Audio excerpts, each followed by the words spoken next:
What's new, 802? I'm Becca Hammond, and you're listening to Burlington Talks. Burlington Talks may include graphic or explicit content. Listener discretion is advised. Just a heads up that I am holding off on doing the events updates episodes until I get more feedback that people really are interested in it. So please go on Apple Podcasts and review the show. Review the show wherever you can. Leave me a like on Facebook at Burlington Talks. Just get communicating with me so I know that you like what I'm doing. Thank you so much. On this week's episode, I am talking with John Berg and Matt Kimball of The Path, which is a hardcore/punk band, I would also call them a bit metal, out of Vermont.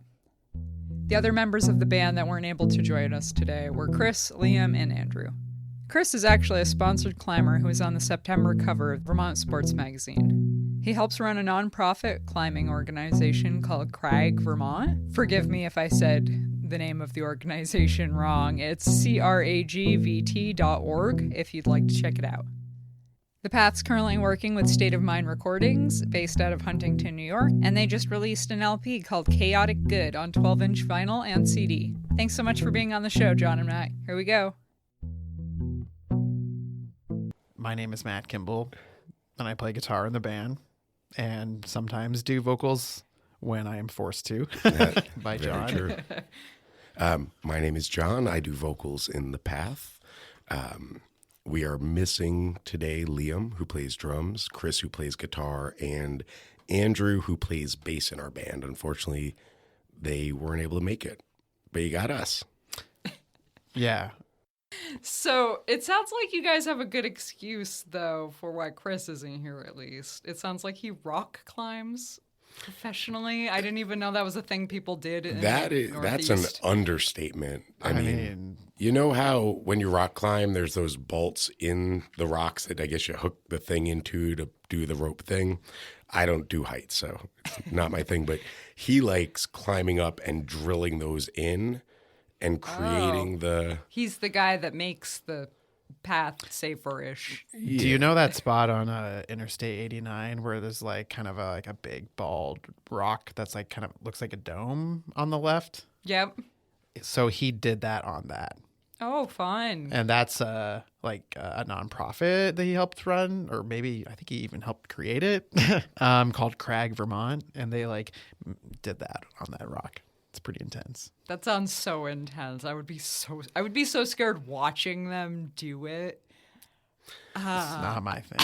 Yeah, I can't even go on the roof of my house without getting uncomfortable. Having feelings. Yeah. Yeah, that's amazing that he does that for a nonprofit. He started the nonprofit. Yeah, and he, I'm not sure if he's back yet or if he's coming back, but back. He's back. He just went to Kenya to rock climb, and we've been getting all sorts of wild stories of his Kenya experience. But yeah, he's a madman. He's also climbed El Capitan. Yes, I've heard the name. I don't know what that is, but I've heard the name before. It's a really big like it's a mountain in California, in one of those national parks. Is it one of those like bare face cliffs? Yeah. Like just that's vertical. Like when you're in a doctor's office human. and you see a calendar with like generic like nature photos, it's probably going to be in there. Yeah, I think there was a documentary of a really famous rock climber whose name I don't know, who climbed it. Chris is going to be so pissed at me. I don't know, without ropes. I don't know what that's called, but... Oh, the free climber guys. Yes. Those guys are even more terrifying. Yeah. There's a documentary, and I'm pretty sure that's the spot, but with my aversion to heights, I skipped that documentary. And he also ice climbs, too. Yeah. Nice. Yeah. His pictures on Facebook make me very, very nervous. Very nervous. Yeah. I mean, they're beautiful. Those pictures are always so... it's kind of like looking at the ridiculous skiers that get dropped out of helicopters. You're like, wow, that looks so badass. I've always wanted to do that. From my couch. Exactly. Like, oh, that looks so cool, where I'm nice and safe and warm. And it's all been photoshopped, and there's no scary moments where you think they're not going to make it. Yep, I like that. I feel like athletically, we have an extreme person in the band to like the most least extreme. And like John is at the bottom of the totem pole and Chris at the top. And then I ski sometimes. And then Andrew snowboards a lot. Oh, I guess Liam doesn't really do too much. That's true. I think Liam skateboards maybe. Does he? Am I the least?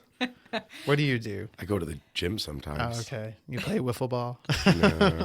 No, I'll own it. Badminton? That's your extreme sport? I mosh. No, I don't. I was going to say, you guys are in a metal band, so that kind of elevates you slightly above more normal people. Even if you don't do anything athletic, you're probably slightly more badass than someone who doesn't do anything athletic and isn't in a metal band. I get my cardio in when we play. Yeah, I've seen it. Yeah, I sweat. You scream. Yeah. And you do it well. That's what I tell myself, at least, you know. Well, screamo bands are really funny for me because I went to this concert. I'm going to tell you guys a story. And it's Our Last Night. Have you guys heard Our Last Night? No. Not familiar. Really kind of not my favorite type of music. They're kind of like glam metal. They do a lot of like pop covers, like metal pop cover. Gotcha. Like they cover whatever Taylor Swift just came out with in metal form. That's what they do. They've blown up though. This band has a real following now. But when I saw them, I got dragged to this show in New Hampshire, and it was in a concrete box. And God love them, high school kids opened up for these guys. They had 5 high school metal bands open up for these guys.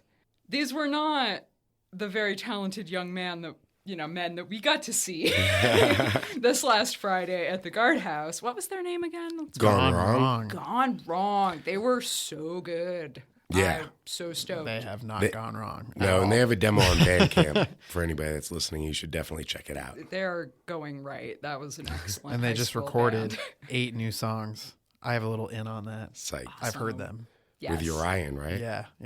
Yes. Nice. So going from our Vermont beloved metal bands of youth bands to these guys that I heard in New Hampshire, they were unrehearsed. I want to play metal, but they couldn't really technically play metal, and the kids screaming were high pitched, and they had no soundproof. It was a bar, and I couldn't believe there was literally no soundproofing at all, and it was a concrete box. Like it was I literally had made a of pretty cinder visceral blocks. reaction when you said concrete box. I imagine the sound was terrible. It was so bad. I actually left the show, and they're like, you can't come back in the building, and I'm like, I don't care. And they're like, Our Last Night is coming on next. I said, I don't care, and I went and sat in the car for an hour because my head hurt so bad. Yeah. Poor high school bands. But yeah, that show was so interestingly bad, and now that band has blown up. Yeah, I was in a really bad high school band, but that band was a precursor to a slightly better band. And then, which was a precursor to a slightly better band. So, and Gone Wrong, they can't say ever that they were in a bad high school band. Maybe they were in another band we don't know about. Right, they were probably in a band when they were in like 3rd grade. Okay, well, they can just not talk about that because that's not high school. So.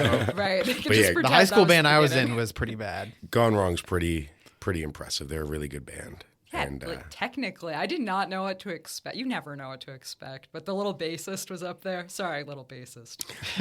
You are a valid musician. And- you are awesome bassist. and awesome we have a bassist. little bassist too, and his name's Andrew.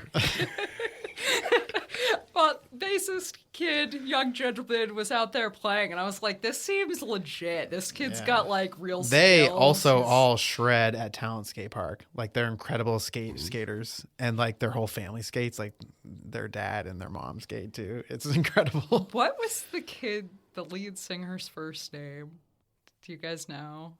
I could have sworn someone called this kid Axel, and I died. I'm pretty sure it's Axel. Is his name Axel? I don't know if that's the birth given name, but Well, either way, that was like the greatest moment. I'm like, is his name Axel? Because he's so cool that was just he's so way fitting. cooler than Axl Rose. He's too I'll say cool. that. Like, I feel like I shouldn't even be discussing him because I'm not cool enough. This kid's going to blow up when he's like 16. He's going to be better than Justin Bieber because, God, that kid Indeed. could have just disappeared.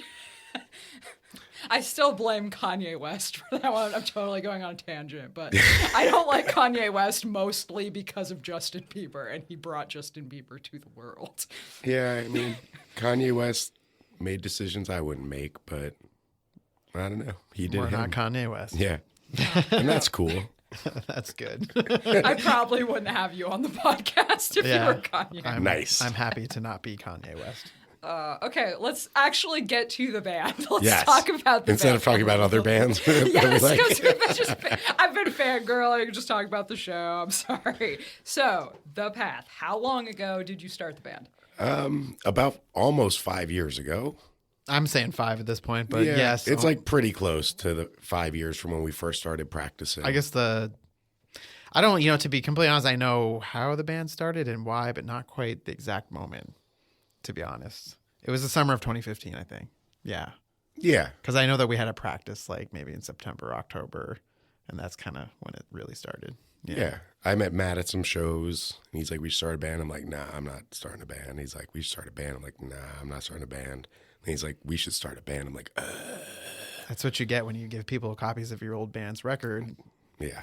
But then I was very blown away. Thanks, and I thanks, was bud. convinced to make him be in a band with me, no matter what he said. And it worked. Apparently it worked. Yeah. Eventually, my wife's like, you should do it. I'm like, I don't think you realize like what kind of commitment it is to be in a band because it takes a lot of time. Like it's a lot of work, and even though it's super fun, like it's a consideration. Like, no, go do it. And now, we make our plans and we'll go out for weekends. She'll be like, again, I'm like, you told me to do it. This is your fault. But yeah, about 5 years we've been a band. And it's been overall pretty great. Yeah, you guys sound good. You're very solid. A solid metal band needs to be technically good at their instruments, and everyone is. You sounded good together. I liked your songs. Thanks. Kids were moshing like crazy. Yeah. The show at the Guardhouse was really, everybody was excited about every band. People were moving around, going crazy. And, it makes it a lot more fun when people are into it. I mean, even if they aren't, we still do our thing. It's never an expectation on our end to, have an amazing crowd or like, we're not going to play. Like, it's never like that. Like, if there was one person there, I would play just as hard as I did that night for that one person. That's my personal mantra. It's still got to be fun for you guys to see like a small-ish crowd and see them going totally nuts like that. That was fun for me. It is cool. I mean, we play kind of a niche genre in regards to the size of the world. Not many people are really into, fast, thrashy, hardcore music and screaming vocals. So anytime somebody's feeling it, it's really cool. And we've been doing it for a while. We made a lot of friends and, people seem to be into it. And it's definitely rewarding. It's definitely not the motive or the goal. We just kind of make music that we like playing. But yeah, when people are into it, that makes it so much better. I purely do it for expression for myself, really. A lot of people ask me like, oh, what's your mission or like, what's your goal? And I'm like, I just want to have a good time. I just like, I need something to. Yeah, we're in a cool spot, we being Vermont and the Burlington area right now, where there's kind of like a rebirth. We had 242 Main, which people talk about all the time, which held a really important spot in history, but then declined and then shut down. And I feel like now we're kind of seeing the fruits from those seeds come back. Definitely a positive spirit. A lot of bands, a lot of people not in bands who really just want to support each other. And it's really good. It's organic, and everybody's just really psyched about everything, which makes it fun. And that's why we could play with, Old North End and Gone Wrong and Winooski Anvil Company and, all the other bands from Vermont. And people are just psyched to be here because they're all just hanging out with their friends. Yeah, very true. So how many albums do you guys have? We have currently, I guess, 2. Our first record was called Our Cancer Year, which was released digitally and on CD by a label out west. And a very limited cassette tape. On a very limited cassette Very tape, limited. correct. Then we did a record called Chaotic Good, which was put out by State of Mind Recordings from Long Island on vinyl and CD. And we are actually we just sent off our next record. We're doing a split LP with our friends from Boston called Psychic Weight. Cool. Which I'm very excited about. That band is incredible. And I'm really, really excited for people to hear both sides of the record, because I think both bands really put a solid effort in putting out the best record that we could. And hopefully that's out by our record release show in March. I think it's going to be a tight squeeze. Fingers crossed. But we booked our record release show, which will be at the Burlington VFW, with us and Psychic Weight, Voices in Vain, Zodiac Sutra. Yeah. Is there one Gone Wrong? Gone Wrong Oh, nice. is playing, and this band Couch Sex, who will be coming from Boston as well. That's also going to be a benefit for Trans Lifeline, which is an organization that provides help for trans folk who aren't doing so hot. And we feel that it's a really important cause. So we decided that we wanted that show to be a benefit for them. Awesome.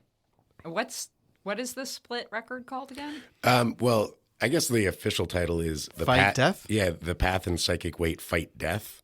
But, I like it. yeah, I do all of the layout stuff for our band and all the design stuff. And, I knew I wanted to do a split record with them, but I didn't want to do just The Path, Psychic Weight. And I was just messing around, and then I came up with The Path and I don't Weight even really Fight know Death. what that means. It sounds cool. I'm assuming that's all it it means. just means overcoming the most intense thing you'll ever have to experience in your life, which is not living. Sure. Yeah. Maybe. It means whatever you want it to Is that mean. what it means? I don't know. We're just figuring this out now on your podcast. I just think it's cool. Yeah, right. Sounds great. It sounds like celebrity love death match. Metal, yes, exactly. It just sounds cool. I love metal so much, and I grew up with Metalocalypse, watching Metalocalypse, and so much of what they did. It was on Adult Swim, and it followed this band that was supposed to. It was kind of like Metallica. You never watched that show, man?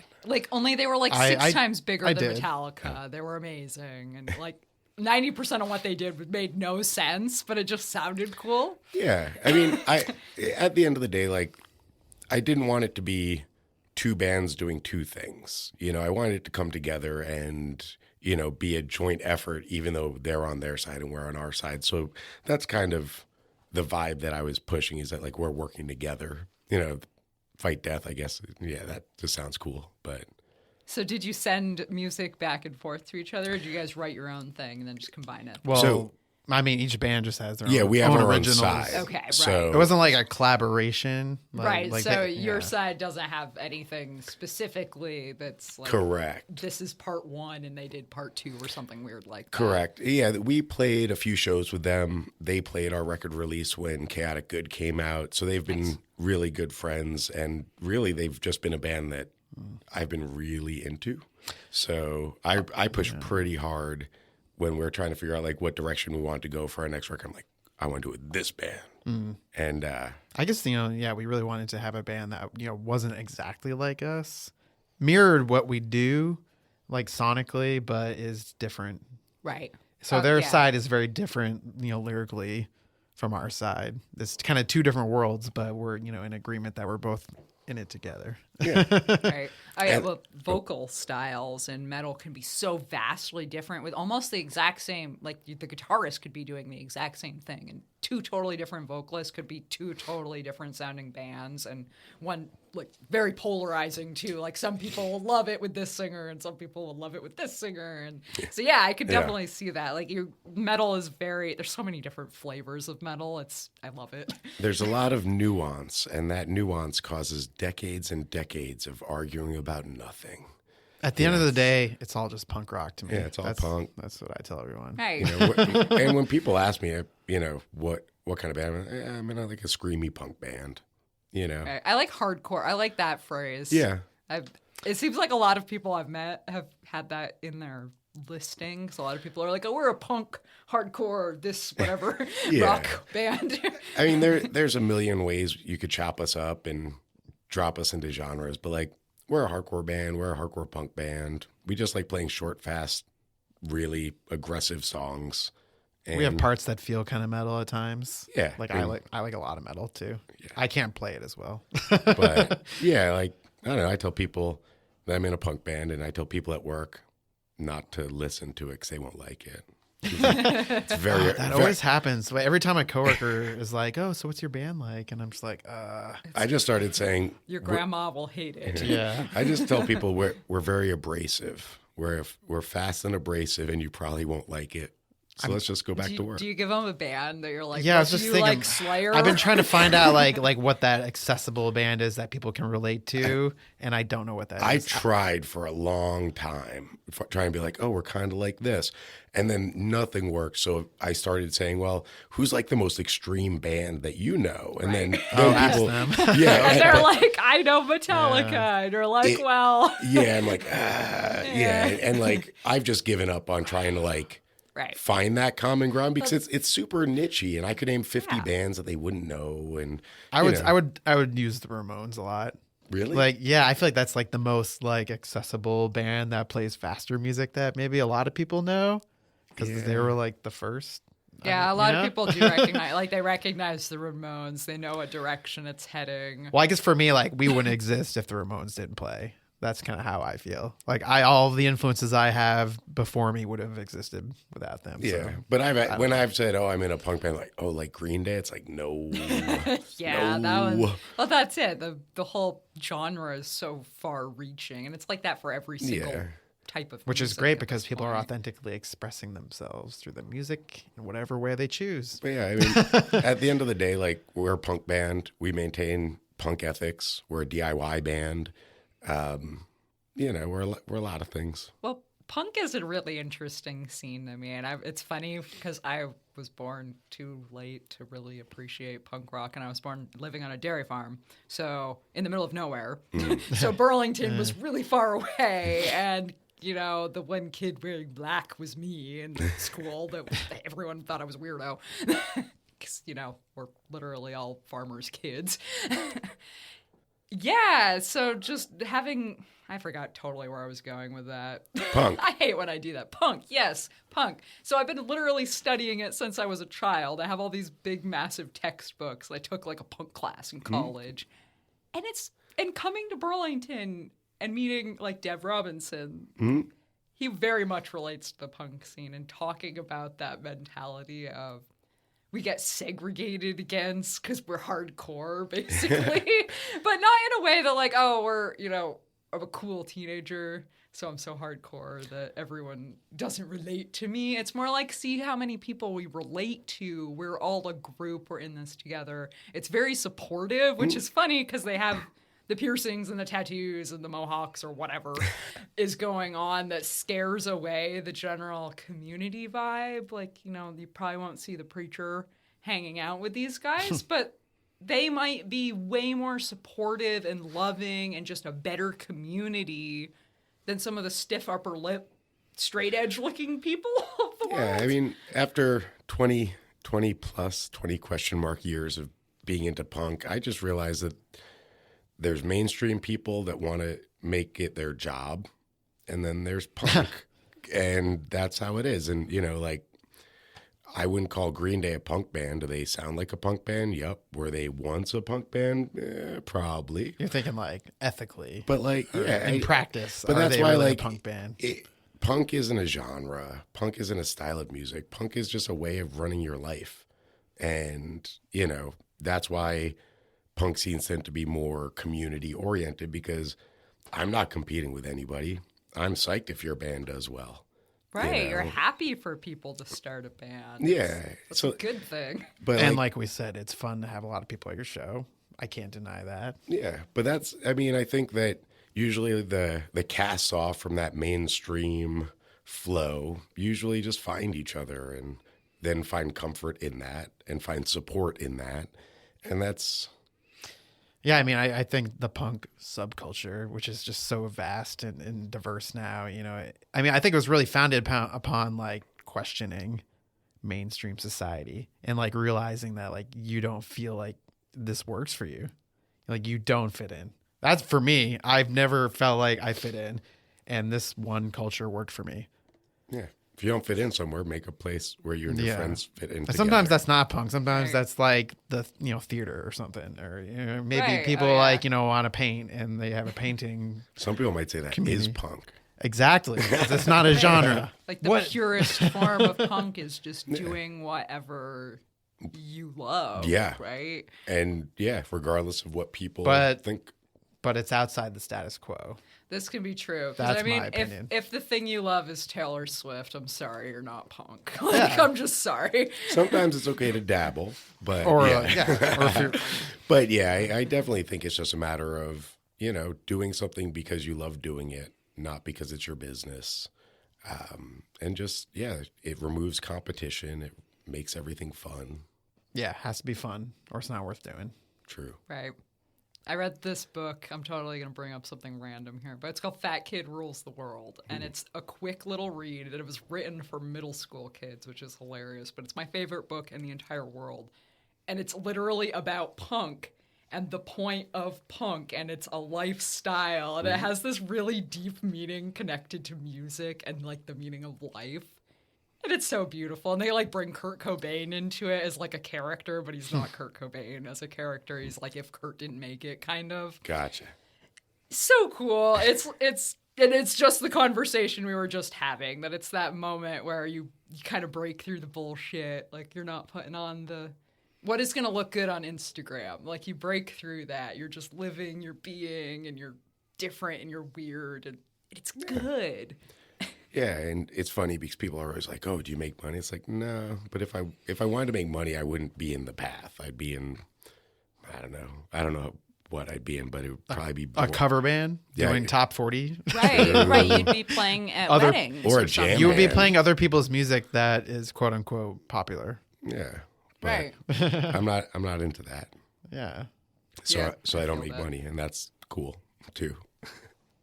That's why it's funny. I love going to see local bands, especially bands that are. I love the young bands. I absolutely love the young bands that are killing it.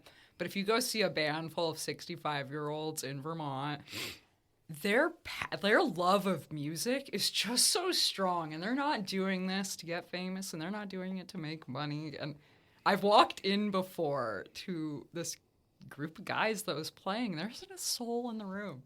These guys were jamming so hard. I thought there was people in. I walk in, it's like big double doors, and I'm the only one. And I was just like, woo, I was so happy for them. They were so awesome to see, but they were doing the exact same thing for an empty room versus if there was 30 people there, because it was kind of one of these open things where they play every week, and whoever wants to they're like come, a house band. Whoever wants to come comes, and they all jam together. And a lot of times in the summer, people come and dance, I guess, but in the winter it kind of dies.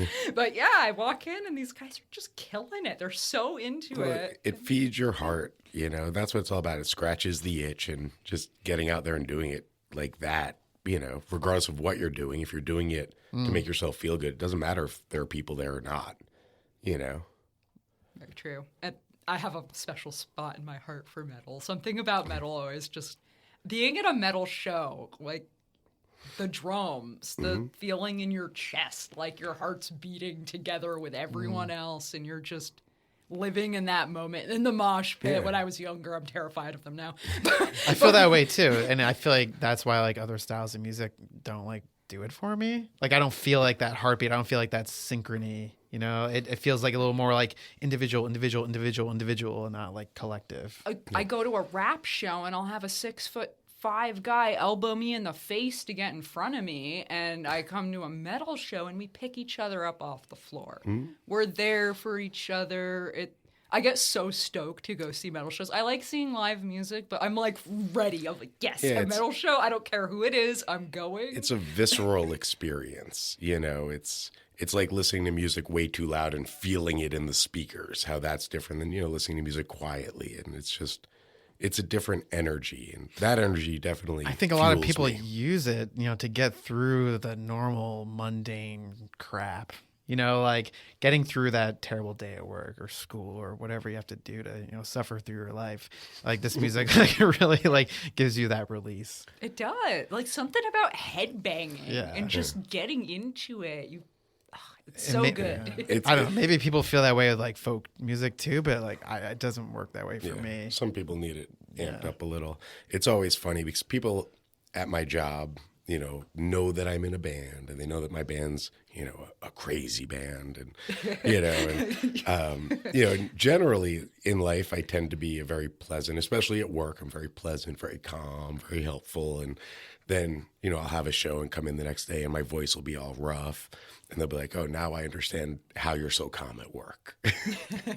Because, and I always think it's kind of corny when people are like, this is my outlet or whatever. But I mean, it's kind of true, even if it's corny. Gives you an adrenaline rush. I mean, I just said it was my outlet. I know. Am I a corn dog? I guess I'm a corn dog. It's okay. You're charming. But Thanks. So the writing process, I'm sorry. We're still going off on tangents, It's but okay. I'm so excited. You're my first metal band, and I've just wanted to Nice. talk about metal for a while. Because I've had a lot of bands on the show, but not metal, and I Yeah. love it so much. I'm so excited. Anyway, so writing the music. Who writes the lyrics, and then how do you guys all collaborate to write the music? So I pretty much have written all the lyrics for the band. Musically, everybody else collaborates. But yeah, I definitely have taken on the lyric duties for the writing, which, it's all right. Yeah. I conceded that to John pretty early on. I feel like I've been in a lot of other bands where I did that, and it's just it's a lot. Yeah. It's Oh, a lot yeah, of it is. responsibility to put your ideas to paper and then have them on a recording and then being able to live with it for the rest of your life. So Wow. hopefully When you John put it is like living that. with it. Oh man, now he wants to change all these words. No, it's definitely, it's a part that I like doing a lot. And I do my best to make our songs interesting. I like to, make them about something, even though you might read them and not necessarily be like, this is about that. I don't know. It helps me process and deal with things that don't make me excited. But yeah, our upcoming record, it's 7 songs. 6 of them are originals and a cover by a band called Warzone. But it's an overarching story about an alien invasion that ends up being a hoax, but it unites the whole world before the world finds out it's a hoax. And then, once the world is united, you can't be like, I guess that's dumb. So, and I just I get ideas and I just run with them. And luckily my band doesn't stop me. I feel like you have these themes already in your mind before the music is even created. Yeah. Sometimes. Yeah, I try and definitely have an idea or a direction, and each of our records kind of tackles a different arc. They're like episodes, in a sci-fi show. It feels like. Yeah, but it helps me kind of get out what I need to get out. And, throughout our second record, Chaotic Good, there's a few songs where, they're, I guess, environmental songs. But, if you read them, we have a song called All Hail Spider Bear, and it's a 30-second song. And Yes, you guys sent me that as the intro to this Oh podcast. yeah. that is true. That is true. We're still keeping our fingers crossed that it'll Hopefully that won't turn check away out. listeners But, within the first 10 seconds. But basically, this song is about living in a future where you have to fight off these giant bear-sized spider bears because we've destroyed the earth so much now there are mutants, and some of those mutants are cute, and some of those mutants are giant spiders with bear heads, and that's what we're dealing with. And so there's 2 songs about that. Because Trump destroyed the EPA. No, we destroy everything. He is just one person. True. He is a symptom of the problem. He did gut it, apparently. Apparently no one works for the EPA anymore, which Well, I guess it still exists. I guess but we they're still allowed him to do it. employees. There we go. exactly. It's everyone's fault. We can take responsibility, I guess. He is just one. I guess I'll call him a person. But Sorta. Sorta. He's kind of a tomato. But yeah, he's a symptom of the problem. And even if we were to remove him from life today, There would be there's a more lot of other symptoms. people who are going to fill his gross ass shoes. Yep. People are making those Epstein didn't kill himself. I want to know who Epstein's replacement is. Nobody's talking about that. No. You never know. Because then you have to get to the root of the problem and take accountability It's true. for yourself. Yeah. Sorry. Tough stuff. Oh man, it's the worst. Just makes me want to gag just a little bit. Yeah. It's so bad. I mean, the world's a beautiful place filled with many, many beautiful people, but unfortunately, Very true. capitalism ruins everything.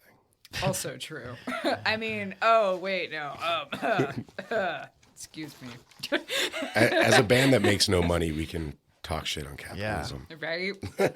Right? There's so many things wrong with the world Mm-hmm. in general.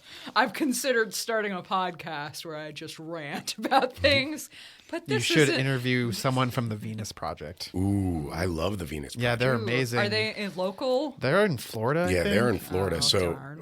I'll tell you about that. So there's this guy, Jacques Fresco, who has passed away.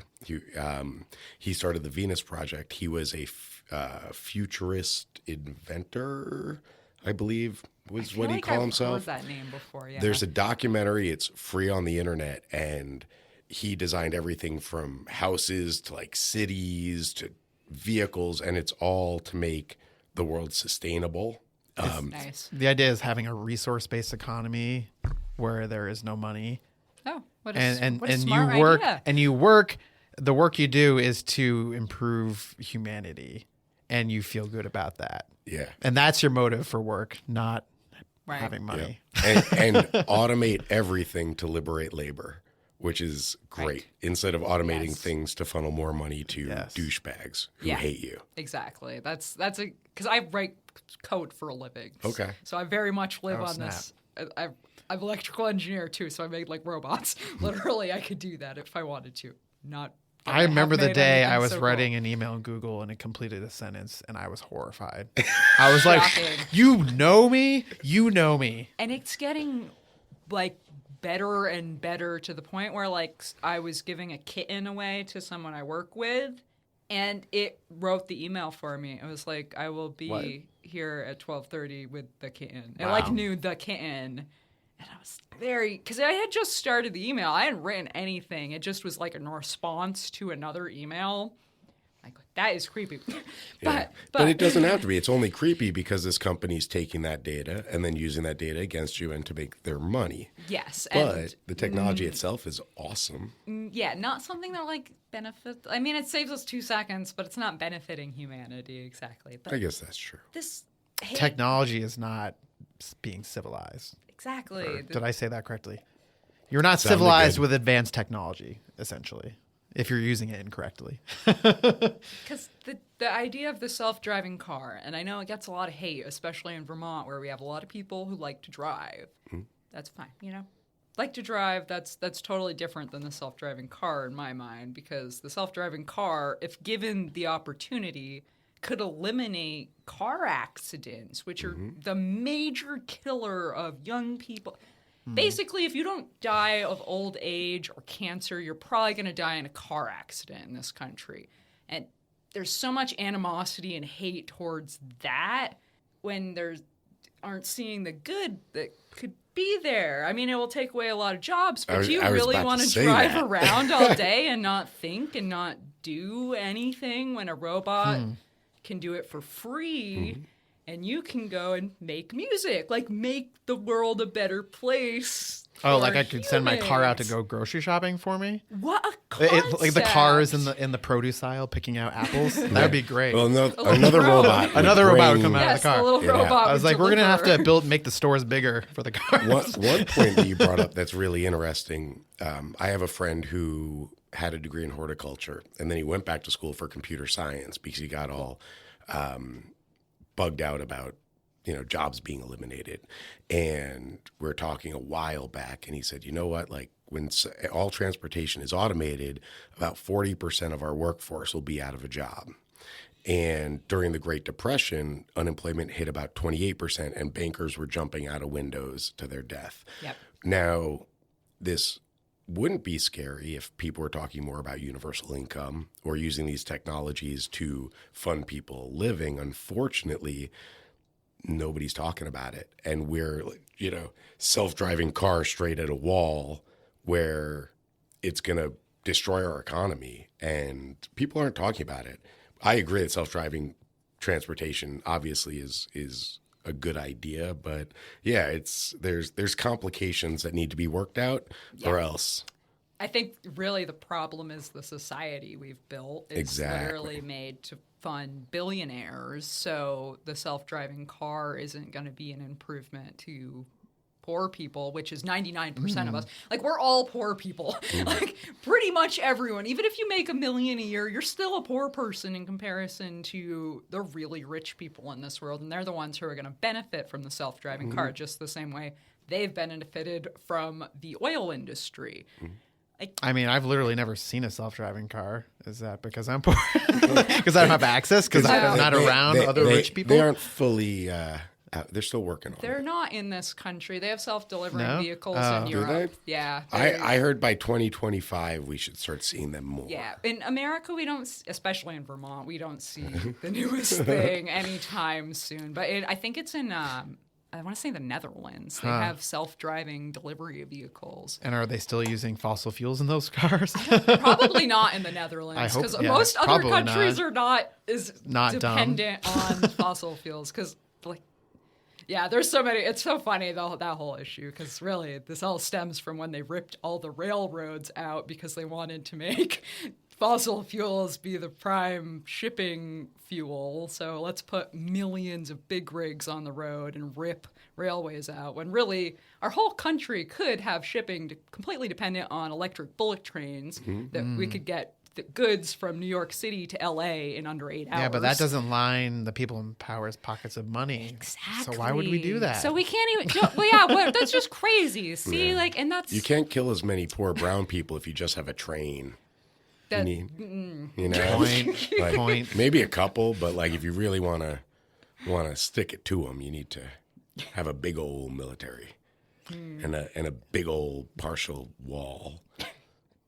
Oh man. Oh, we are Yeah. so I know. far off base. So, Oh, my anyways, God. that's how we write songs. Yeah, It's full of angst and This is what anger. happens. We're in the practice space, and we Yeah. just have conversations like this until we're like, oh yeah, we're supposed to be. I playing. know. Now I'm going to write a whole record about self-driving cars. Oh, I'm so sorry. We so got off. No, it's base fine. on Yeah, that one. to be honest, that was awesome, probably though. the most honest way of us describing how we write music. Well, that's it. You think something, you feel something, and you get pissed off or whatever. You start getting creative just because of a thought. That's And you need to That's how it works. to get it out, and yeah, I apologize it's for that one. it's all of us. We're in this together. That was fun though. See, I need a different We're podcast. equally all off track right now. Okay, so we've talked about your albums. We've talked about how you write your music. Since we can't really ask the other guys, but what are your favorite bands that inspire you? You already said the Ramones, Matt. I wouldn't say they're like my favorite band. They're just like the like accessible band that I could possibly see other people being like, yeah, I know the Blitzkrieg Bop song, or my favorite band.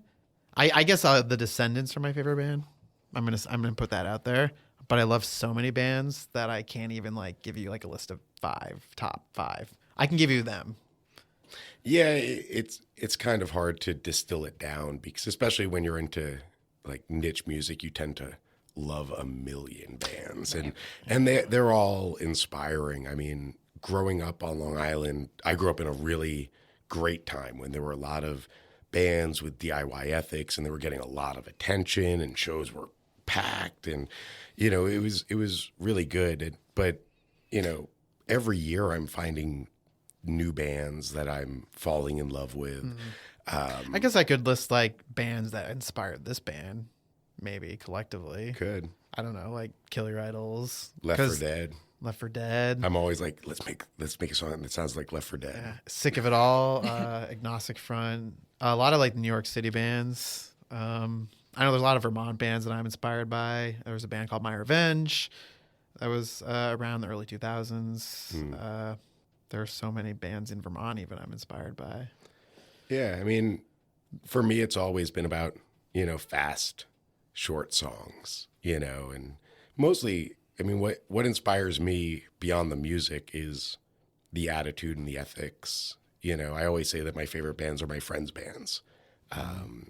and that's almost regardless of genre, because I just like feeling it, and if I can feel it, I'm into it. If I don't feel it, I'm not. So yeah, I mean, there's a billion bands. I mean, in the past few years, Wimp, I always like to mention this band Wimp from Boston that I played with a few times, who are incredible. There's this band Red Bait, who's from St. Louis right now, who I've been really into. Just ordered their record. Gouge Away from Florida. Just got the Sick Minds split with Fire and Flood. They put out a record on Patient Zero Records, which is a really good label out of Massachusetts. Who are Crafter. doing a good thing. Rest in peace. Rest in peace. They were, buds of ours that we played a lot of shows with, and they were influential. We don't sound anything like them, but like their spirit, I think, was influential on us. And we play music that we like, and hopefully our friends will be like, "Yo, that song's sick." Like past that, it doesn't, matter too much. Yeah. Awesome. Cool. So, how often you guys practice? Like, where is your practice space, and how often you guys? It's in my basement. Yeah. Or in our bassist basement in Bolton. It kind of goes back and forth. I would say that we loosely practice weekly. Some weeks we don't. We've always, prided ourselves in being a band that's like, oh, you've got something else to do? Cool. We'll cancel what we're doing. Right. We're all. Well, yeah, it's meant to be fun. It's not. It's meant to hinder your life. Exactly, and we all are. A little older, full-fledged adults doing adult things. Yeah, adulting's hard. Adulting's extremely challenging. It can be, and it's time-consuming, and it interrupts fun a lot. But we try and be as easygoing as possible. So, to answer your question, probably about weekly, but sometimes bi-weekly. Yeah. Yep. As often as we can without overexerting ourselves. I would like to thank my neighbors if you're listening. You have seemed to never care, but I don't know if that's true. Yeah, I don't think they've listened to anything for years. Yeah, they've never been a complaint. Practicing. I've never talked to a police officer, so thank you for not complaining. Are you right in the city? I live in the New North End. Oh, yeah. In a suburb, so there's like houses like 5 feet away from my house. Nice. Yeah. No one's ever said anything. Did Literally. you ever do any soundproofing or anything? None. No one's even said, "Hey, I heard your band practicing. Good songs." Like no one's literally talked to me about it. Like I don't even think they just care. Pretending it didn't happen. Maybe, yeah. Oh, that's great. Yeah, that's a hard thing in Burlington is finding places to play. I live down in Lincoln. I'm like, hey, we could practice at my house, but nobody wants to drive to Lincoln. I don't know where the heck is Lincoln. Exactly. It's near Bristol. Yeah. Okay. It's up on the mountain. I like Bristol. to say it's a suburb of Bristol. Well, Bristol's really not. That's not that far, really. I don't think so. I mean, it took me about a little shy of an hour to get here, but it's a pleasant drive, and I listen to podcasts, and It seems pretty expansive because the first time I went to Bristol, this woman's house, she lived right in this corner of Bristol that she was 30 minutes out of Burlington. Mm. But then I hear people are like, I'm like an hour out of Burlington, but I live in the same town. Depending on where in Burlington, you might be driving fast enough to get down to Bristol in 30 minutes, but... Yeah, I was just right. I live on Route 7 practically in the South End. Oh, there you go. I just went straight. So I live in the the left, banged to the left, left, and then I was there. It takes me 20 minutes to get the other side of Burlington. Yeah, that's so true. that's why I'm like, it's 45 minutes to John's house. Oh man, I got so mad at a guy once who was like, "Can you bring me home? I just live in the North End." And I was like, "Sure." We were on Church Street. An hour later. Oh, I was like, oh my God, are we still in Burlington? Colchester. Are we in Montreal? What's happening? Yeah, I've got a healthy fear of police, so I tend to drive the speed limit now, because because paying tickets sucks. And just having to interact with law enforcement is never terrifying. Pleasant. Yeah, so it takes me a little longer, but I'm happy to live out there. It's nice and quiet. Yeah, very different. Everybody's friendly. I've got really, really great neighbors, and I live in a great community, and I like it, even though I have to drive an hour home from everything I do. But it's not all 180. It's not all 89 though. Exactly. That's hard. Yeah, very little 89 in my life, which is nice. Yeah. Yeah, my parents. I grew up in Berkshire, which is on the Canadian border, so is all from St. Albans, 89. Yeah. And I lived in St. Albans and was driving down here. Oh, that's the worst traffic, but going south seems much better. Everyone disperses. That's what I learned when I started working up here. I was working in Winooski, and 2 weeks after I started my job, there's a really bad snowstorm. And it took me about 3 hours to get back to Lincoln. And most of it was 89 between Winooski and Williston. Yeah. And then once I got off, I was able to do 30 and, get home. But yeah. It once took me 7 hours to get back to Burlington from Boston because I happened to go down to see a show and didn't, check the weather. And as I came out, I was like, oh my God, there's a snowstorm right now. Yeah. Oh, God. Did you come up 89 all the way? Yeah, from Worcester.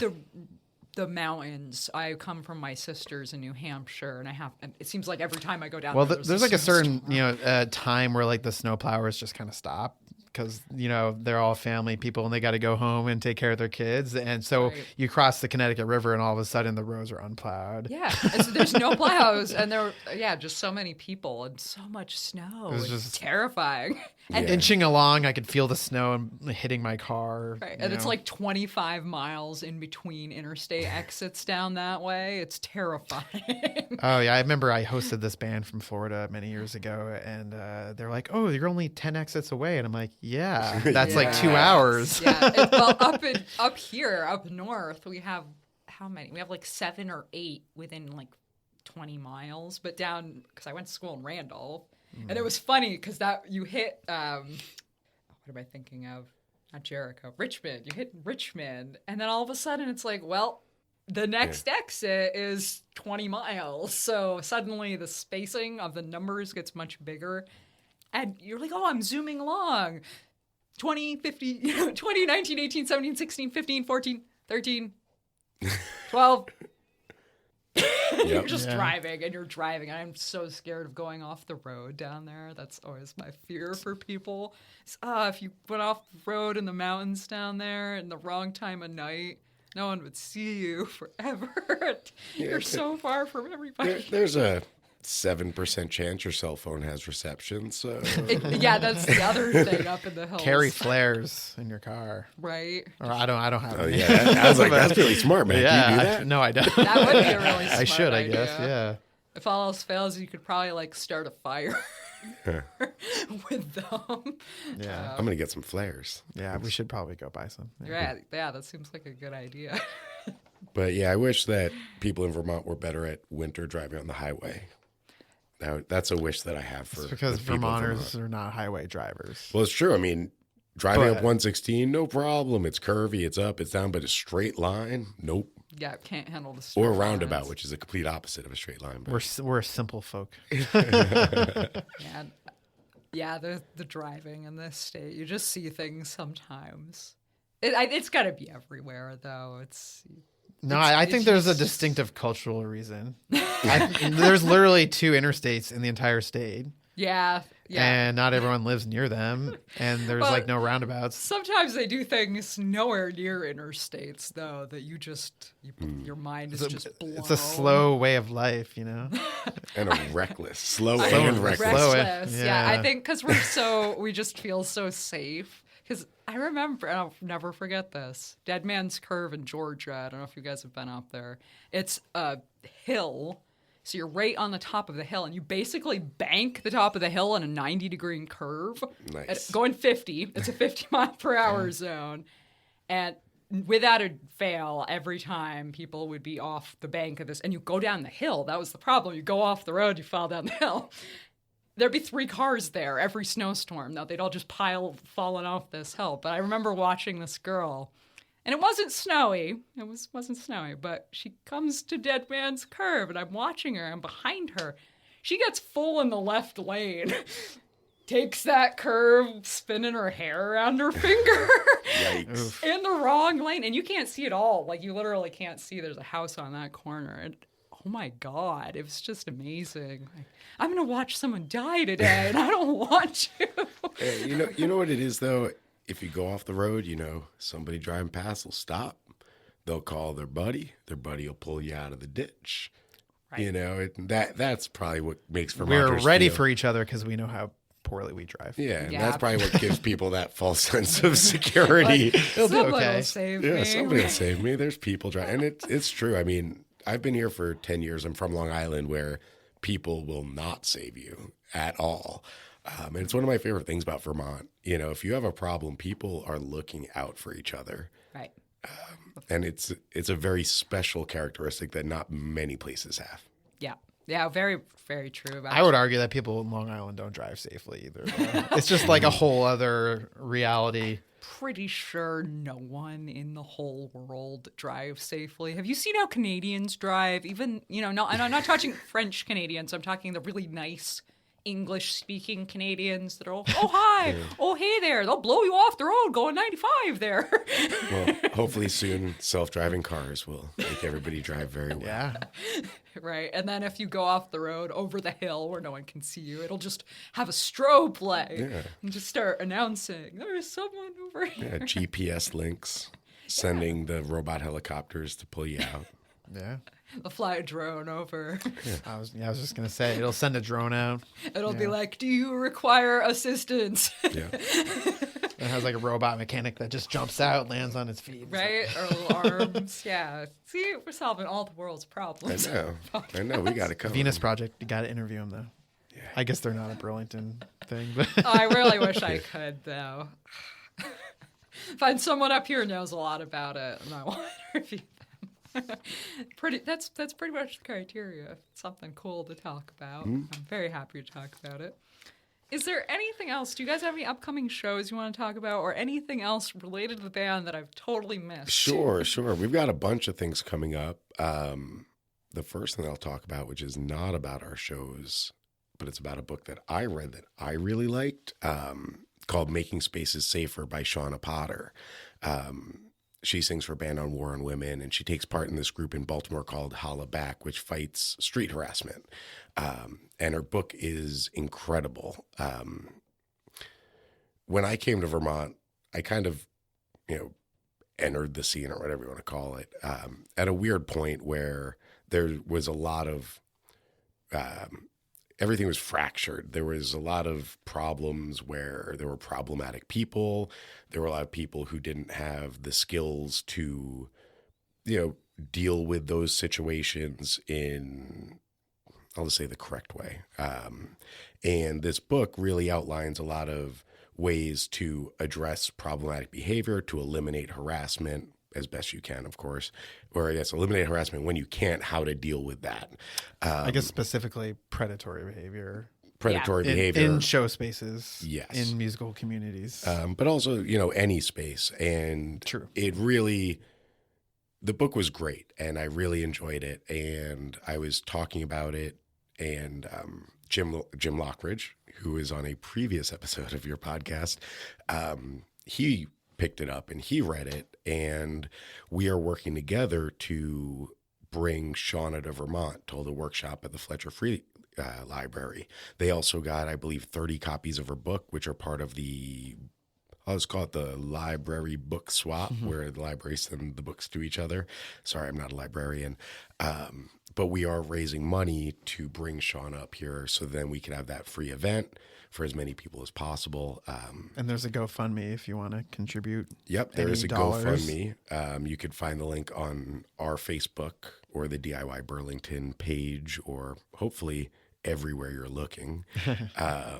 But yeah, we're working with Jim and Big Heavy World to bring her up, because I think they actually booked it, because Jim just reached out to me actually on Tuesday, the 18th of February. Yes. I believe. Yes, there is a date. It is all set up, and we already sent her money. We're just raising money for more, transportation, Okay, I see. her accommodations when she comes up, and Everyone's got to eat. yeah. Right. But I need think somewhere to sleep. I think right now it's vital. Right now we're having a resurgence where there's a lot of young people who are coming into the music scene, who are always potentially, victims of harassment and predation, and also people who will know people that are. And I really hope that the community really embraces this opportunity to learn more tactics, because, what we've learned from the past, if you don't have these skills to navigate these really complex situations, people get hurt, the right people leave, or sorry, the wrong people leave, the right people stick around until they're removed, but then they go to another place and start that again. Keep causing You the know, same it's really, problem. it's no one's fault. You know, there isn't a script. You know, we're all just kind of in this together, kind of figuring it out day by day. I will say that it's a really pivotal period, though, because I think we're finally starting to feel more comfortable about talking about what we want to do, whereas before everyone would just be like, right, we'd sweep it under the rug and ignore yeah, or it. just talk about it on social media. Yeah, Get pissed off enough. Yeah, that you know, start shouting addressing matches online. But yeah, so I'm really, really happy that Big Heavy World has really started running with it, and I hope people take advantage of it. I hope people show up. I hope if people can't show up, they have access to this book through any public library in Vermont. There's going to be screenings of our documentary that we're working out. So we really just want people to know that there are tools out there. And if we all work together and we work with the correct intention, we can really do our best to eliminate environments that aren't hospitable to people. And we'll be able to keep the right people around. And hopefully the wrong people will learn to be the right people. You know, or just never leave their house ever. That might be best for some people. Yeah, you know, I mean, I am not a psychologist. I'm not, you know, the smartest guy in the room, but you know, I think it's much more difficult to be solution oriented than it is to like call people out, you know, and it takes a lot to ask someone to do that, to be part of the solution and come to the table with ideas. And people don't want to do that. Yeah, but hopefully this will change that. Yeah. And I really think that it's a great opportunity for Vermont to learn so then we don't repeat the same mistakes that we have in the past. So it's pretty big. And I've been focusing on that a lot and promoting that and trying to raise money for that because, I just think it's very important. But other than that, we do have a few shows coming up. We're playing Higher Ground. March 7th. March 7th. It's the Saving Vice record release show. That's another band where like we are very, very different, but I definitely identify that band as being an important band. The people that I've met that are really into them, really, they make people feel good, you know, which I think is really important. So when Tyler was talking to me, I'm like, yeah, we'd love to support that show. They're bringing up Ghost Fame from Massachusetts, who are incredible. We played with them. Kingpin are coming up from Massachusetts, and I think No Soul's playing, and they're great. So that's at Higher Ground, which is cool. That'll be our second time playing there. And then on March 20th, we're doing our record release that we already mentioned. The VFW. With Psychic Weight. Yep. And that's part of a weekend tour that we're going to be doing. So we're going to start in Burlington and then we're going to go down to Long Island. I don't know the exact town, but it's the Velvet Lounge is where we're playing. Yep. And then in Boston at Kodo. Salem. Oh. That's North Shore. Sick. Yeah. That's where the witches are. Or were. No witches. Yeah. Witch free. But our record release show is going to be a benefit for Trans Lifeline, as I mentioned, which is a very important cause. There's a lot of people who like to dehumanize other people based on their lives. And, you know, everybody should be able to live their life and be who they are. And people need support. So hopefully we can help kick a few bucks there because people need that support. But past that, nothing's planned past that. I guess we're going to play a festival in Ohio in August. Oh, yeah, that's in August, though. That's cool. That's confirmed. Yes. Trying to figure out a little mini tour around that. Maybe make it up to Canada for the first time. Nice. Yeah, that'd be good. Big things coming soon. Big things coming world soon. Tour soon. World tour, Toronto. Like our page, big things coming soon. Watch out, Bon Jovi. But yeah, we're just kind of we're working on things for the summer, but we play it by ear a lot. But we just hope that we can make our band's existence kind of be beneficial if we can. Yeah, positive things. It's amazing to me, and it speaks to what I was talking about earlier, the first metal band on my show, speaking so much positivity, making spaces safer, donating to Transline. That's just great. Like, Yeah. it's great. I'm so happy for you guys, and I'm so happy you're doing what you do. This has been a great conversation. Thank you guys so much for being on the show. Thank you. Thanks. Yeah. Appreciate it. All right. Woo.